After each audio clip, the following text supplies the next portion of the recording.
हर साल 30 मार्च को पाकिस्तान में एक पाकिस्तान दिवस मनाया जाता है, जहां पर वो लोग खूब एंजॉय करते हैं और उस दिन को बहुत ही कमाल तरीके से वो लोग सेलिब्रेट करते हैं। इसी तरीके से भारत में जो भी पाकिस्तानी दूतावास है, वहां पर भी इस पाकिस्तानी दिवस को खूब अच्छे से मनाया जाता है। और उस पाकिस्तानी दिवस में एक ऐसी लड़की होती है जो इंडिया से होती है और साथ ही साथ वो मुस्लिम ना होकर के एक हिंदू लड़की होती है, जिसको वहां पर इनवाइट किया जाता है। और इनवाइट करने के साथ साथ उसका खूब इस्तकबाल किया जाता है, जैसे कि वह कोई वीआईपी हो या फिर कोई कहीं की मंत्री हो। नहीं, उसको पाकिस्तानी दूतावास में जब भी कोई पार्टी होती थी, चाहे वह इफ्तार पार्टी हो या फिर किसी और तरीके की कोई अन्य पार्टी, उस लड़की को वहां पर अक्सर देखा जाता था। और इतना ही नहीं, वहां पर जो लोग मौजूद होते थे, कुछ इस तरह की जगहें थी कि जहां पर आपको फोन ले जाना तक भी अलाउड नहीं होता था। वीडियोस बनाना, फोटो खींचना तो बहुत दूर की बात है। लेकिन उसी कंडीशन में यह लड़की वहां पर फोटो बल्कि बहुत अच्छे से वीडियो तक बनाती। सवाल यह उठता है कि आखिर यह लड़की थी कौन, जिसके पीछे भारत की सुरक्षा एजेंसियों की नजर पड़ जाती है। खुफिया एजेंसियां इस लड़की के पीछे लग जाती है। आखिर इस लड़की का राज क्या है?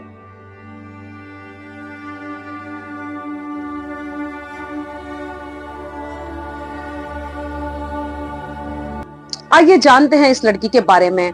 तो दोस्तों, कैसे हैं आप? जरूर अच्छे होंगे, अपना और अपनों का ख्याल भी जरूर रख रहे होंगे। मैं सीमा नाज लेकर आई हूं आपके लिए फिर से एक नई वीडियो, आपको जागरूक कर देने वाली वीडियो। जिस लड़की के बारे में हम बात कर रहे हैं, हाल ही में यह लड़की बहुत ज्यादा चर्चा में है। जी हाँ, जिस लड़की का मैं नाम लेने वाली हूँ उससे आप शायद अब तक बहुत अच्छे से वाकिफ हो चुके होंगे। ज्योति मल्होत्रा, हरियाणा के हिसार सिटी की रहने वाली ज्योति मल्होत्रा, जो कि पेशे से एक यूट्यूबर थी, एक ट्रैवल व्लॉगर थी। यानी कि वो जगह जगह पर घूमकर अपनी वीडियोस बनाती थी, कल्चरल वीडियोस बनाती थी और अक्सर वह पाकिस्तान के राउंड जरूर लगाती थी।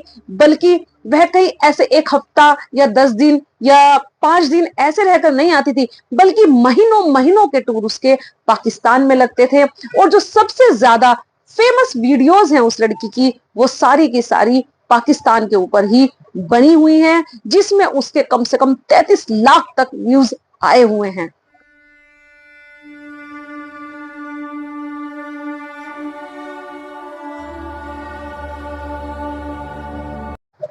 हरियाणा के हिसार शहर में एक कॉलोनी है, न्यू अग्रसेन कॉलोनी, जिसमें ज्योति मल्होत्रा का परिवार रहता है। परिवार क्या कहें, सिर्फ ज्योति मल्होत्रा और उसके पिता हरीश कुमार। ज्योति के पिता हरीश कुमार पेशे से कारपेंटर है, मेहनत मजदूरी करके वो अपना घर चलाते थे। लेकिन आजकल ज्योति खूब अच्छा पैसा कमा रही थी, क्योंकि वह एक सक्सेसफुल ब्लॉगर थी, लाखों की तादाद में उसके फॉलोवर। पहले ज्योति ने बीए किया, एमबीए किया और उसके बाद वह दिल्ली में जॉब करने के लिए चली गई, जहां पर लगभग वह 20,000 रुपए महीना कमाती थी। लेकिन अचानक से कोरोना आ जाता है और कोरोना में उसकी जॉब चली आती है और उसके बाद ज्योति अपने घर वापस लौट आती है और उसी दौरान वह व्लॉगिंग करना शुरू कर देती है। इसी व्लॉगिंग के दौरान ज्योति 17 अप्रैल 2024 को पाक टूर पर जाती है, यानी कि पाकिस्तान के टूर पर। 10 दिन नहीं, 15 दिन नहीं, बल्कि पूरे 1 महीने के लिए उसको फटाक से वीजा मिल जाता है। और वहां पर 1 महीना रहने के बाद वह 15 मई को 2024 को 1 मंथ रहने के बाद वापस आती है। उसके बाद फिर 10 जून को वह सीधा चाइना चली जाती है और वहां पर भी ज्योति पूरे 1 महीना रहती है। और उसके बाद सीधा घर वापस आते ही वह 24 घंटे भी अपने घर पर नहीं रहती है। उसके बाद तुरंत वह नेपाल के लिए निकल जाती है। पाक टूर के दौरान ज्योति की मुलाकात बड़े बड़े अधिकारियों से लेकर बड़े बड़े नेताओं तक होती है। बड़े बड़े नेताओं में सबसे पहले तो आती है जो पूर्व प्रधानमंत्री थे पाकिस्तान के, नवाज शरीफ, उनकी बेटी मरियम नवाज, जो कि वहां पर एक राज्य है पंजाब, उसकी जो कि मुख्यमंत्री है। आप खुद बताइए, एक नॉर्मल सी ब्लॉगर, मतलब उसके ज्यादा नहीं, सिर्फ 3-3.5 लाख उसके फॉलोवर्स हैं, उसके सब्सक्राइबर्स हैं। इतनी बड़ी हस्ती से आखिर वो इतनी आसानी से कैसे मिल जाती है? आखिर कौन लोग हैं जिन्होंने उसको वहां तक पहुंचाया? जी हाँ, यही सवाल बनता है। तो मैं आपको बता दूं, ज्योति की मुलाकात किसी के थ्रू, अब ये तो हम नहीं जानते कि किसके थ्रू, ये तो अभी इंस्पेक्शन चल रहा है, अभी जांच चल रही है, उसके बाद ही पता चलेगा। वहां पर जो एम्बेसी है इंडिया में, वहां पर एक दानिश नाम का लड़का था। उस लड़के से उसकी मुलाकात होती है। वही लड़का उसका बार बार वहां पर आसानी से पाकिस्तान में वीजा लगवाता है, और कहा जा रहा है कि वहीं पर उसके जो संपर्क है वो आईएसआई से भी बन गए। और ज्योति पर यह भी आरोप लगा है कि ज्योति ने यहाँ की जो कुछ संवेदनशील जानकारियां हैं वो उन लोगों तक वहां पर शेयर भी की हैं। अब सवाल यह भी बनता है कि सालों से ज्योति मल्होत्रा तो व्लॉगिंग कर रही है, पाकिस्तान आ जा भी रही है, अच्छे व्लॉग्स भी बना रही हैं, लोग उनको खूब पसंद भी कर रहे हैं, दोनों तरफ उसके खूब सारे सब्सक्राइबर्स और फॉलोवर्स भी हैं। तो आखिर अचानक से भारत की जांच एजेंसियों की नजरों में ज्योति मल्होत्रा आई कैसे? जी हाँ, चलिए उसी के बारे में हम बात करते हैं। अभी जिस दानिश के बारे में मैंने आपको बताया, उसी के तार पहलगाम में हुए हमले, जिसमें हमारे 27 लोगों की बेरहमी से आतंकवादियों ने हत्या कर दी थी, उसी में उस दानिश का नाम भी कहीं ना कहीं जुड़ रहा था। और जब उस दानिश के बारे में जांच चल रही थी, वहीं पर नजर पड़ी इस लड़की पर कि आखिर यह लड़की है कौन। जब धीरे धीरे उसके बारे में खंगाला गया तो पता चला यह तो अपनी ही एक इंडियन ब्लॉगर, हरियाणा राज्य के हिसार की रहने वाली एक लड़की है। उसके बाद सुरक्षा जांच एजेंसियों ने हरियाणा की पुलिस से संपर्क किया और कहा कि जरा इस लड़की के बारे में कुछ जानकारी जुटाई जाए। वहीं पर फिर डीएसपी जितेंद्र कुमार के नेतृत्व में एक टीम को गठित किया गया। टीम ने ज्योति से मुलाकात की, उससे कुछ पूछताछ की, लेकिन स्टार्टिंग में तो उससे कुछ खास इंफॉर्मेशन नहीं मिली, कुछ पता नहीं चल पाया। लेकिन जैसे जैसे जांच आगे बढ़ती रही, उसके रिश्तेदारों के फोन जब्त कर लिए गए, उसके पापा का फोन जब्त कर लिया गया, उसके फोन्स, उसके जो भी लैपटॉप्स वगैरह जितने भी उसके इंस्ट्रूमेंट थे सबको जब्त कर लिया गया। और जब उनको खंगाला गया तो उसमें से पुलिस का कहना है कि कुछ ऐसे सुराग, कुछ ऐसी चीजें मिली है जो कि सही नहीं थी।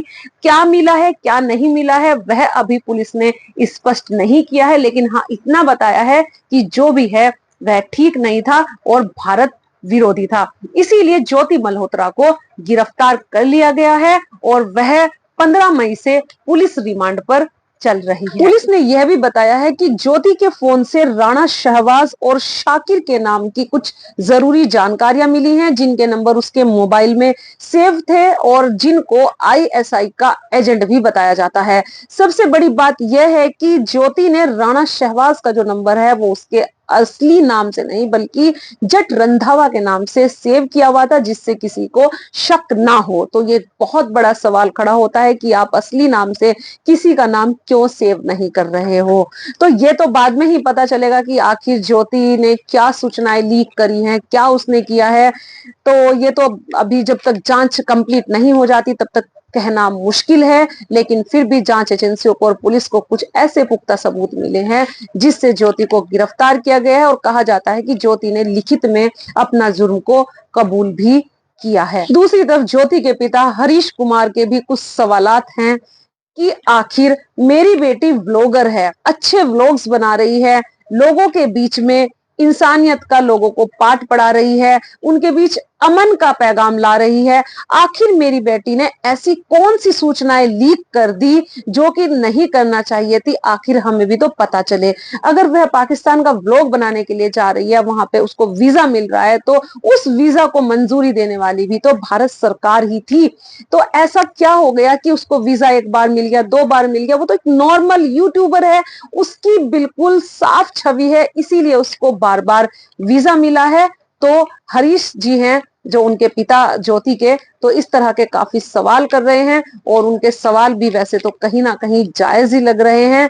लेकिन बस बात यही है कि आखिर वह पाकिस्तान के एम्बेसी के बड़े बड़े लोगों के संपर्क में, दानिश के संपर्क में, और ये जो राणा शहबाज करके हैं कुछ लोग हैं, आखिर इनके संपर्क में वह लड़की कैसे आई? तो इस बारे में तो हम अभी कुछ नहीं कह सकते, क्योंकि इस चीज का जो जिम्मा है वो तो सिर्फ और सिर्फ भारत की जो सुरक्षा एजेंसियां हैं उन्हीं के ऊपर है।